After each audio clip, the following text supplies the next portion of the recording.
ആറ്റുപുറത്ത് തിരഞ്ഞെടുപ്പ് ആഹ്ലാദ പ്രകടനവുമായി ബന്ധപ്പെട്ടുണ്ടായ സംഘർഷം സാമൂഹ്യ മാധ്യമങ്ങളിലും പത്രമാധ്യമങ്ങളിലും വന്ന വാർത്തകൾ വസ്തുതാവിരുദ്ധമെന്ന് LDF. സംഘർഷം ബോധപൂർവം ഉണ്ടാക്കാൻ ശ്രമിക്കുന്നത് UDF ആണെന്നും LDF നേതൃത്വം.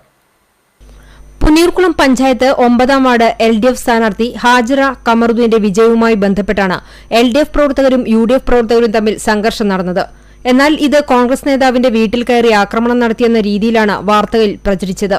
കോൺഗ്രസ് നേതാവായ ടിപ്പുവിന്റെ വീട്ടിൽ മുൻകൂട്ടിയുണ്ടായ ധാരണയനുസരിച്ച് ആളുകൾ തമ്പടിക്കുകയും ആഹ്ലാദ പ്രവർത്തകരോട് പ്രകോപനപരമായ രീതിയിൽ തോറ്റ സ്ഥാനാർത്ഥിയും അവരുടെ ഭർത്താവും പെരുമാറുന്നത് ചോദ്യം ചെയ്യുന്നതിനിടെ വീടിന്റെ മതിൽക്കെട്ടിനകത്ത് നിന്ന് കല്ലേറുണ്ടാവുകയുമാണ് ചെയ്തതെന്ന് പരിക്കേറ്റ ആശുപത്രിയിൽ കഴിയുന്ന LDF പ്രവർത്തകർ പറഞ്ഞു.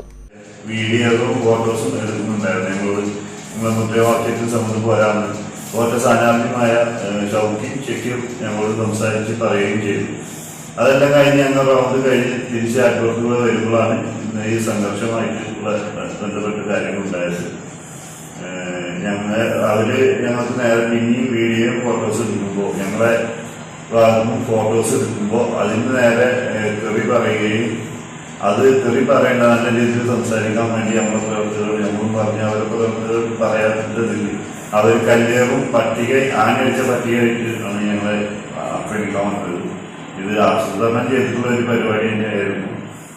സംഭവ ദിവസം ആറ്റുപുറത്ത് നടന്ന മരണവുമായി ബന്ധപ്പെട്ട് LDF ആഹ്ലാദ പ്രകടനം ഒഴിവാക്കുകയും കുറഞ്ഞ പ്രവർത്തകരുടെ നേതൃത്വത്തിൽ വാർഡിലെ വിവിധ ഭാഗങ്ങളിൽ വാഹനങ്ങളിലും കാൽനടയായും കൊടിയുമായി പോകുന്നതിനിടെ തോറ്റ UDF സ്ഥാനാർത്ഥിയും അവരുടെ ഭർത്താവും ബൈക്കുമായി പ്രവർത്തകരുടെ പിന്നാലെ വന്ന് ഫോട്ടോ എടുക്കുകയും ഇവരെ പരിഹസിക്കുകയും ചെയ്തതായി ഇവർ പറഞ്ഞു.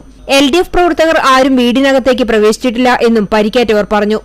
സംഘർഷത്തിൽ വഴിയാത്രക്കാരായ 2 പേരടക്കം 14 പേർക്ക് പരിക്കേറ്റിരുന്നു.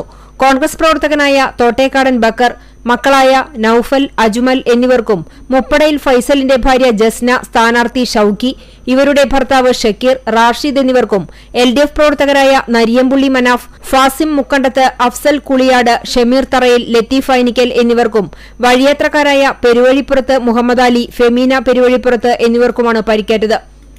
LDF പ്രവർത്തകരായ 3 പേരും വഴിയാത്രക്കാരായ 2 പേരും കുന്നംകുളത്തെ സ്വകാര്യ ആശുപത്രിയിൽ ചികിത്സയിലാണ്. വടക്കേക്കാട് പോലീസ് കേസെടുത്തു. ആശുപത്രിയിലെത്തി മൊഴിയെടുക്കുകയും ചെയ്തിട്ടുണ്ട്. പരാജയ ജാള്യത മറയ്ക്കുവാൻ UDF പ്രവർത്തകർ മനഃപൂർവ്വം സംഘർഷമുണ്ടാക്കാൻ ശ്രമിക്കുകയാണെന്ന് LDF നേതാക്കൾ ആരോപിച്ചു. CCTV news.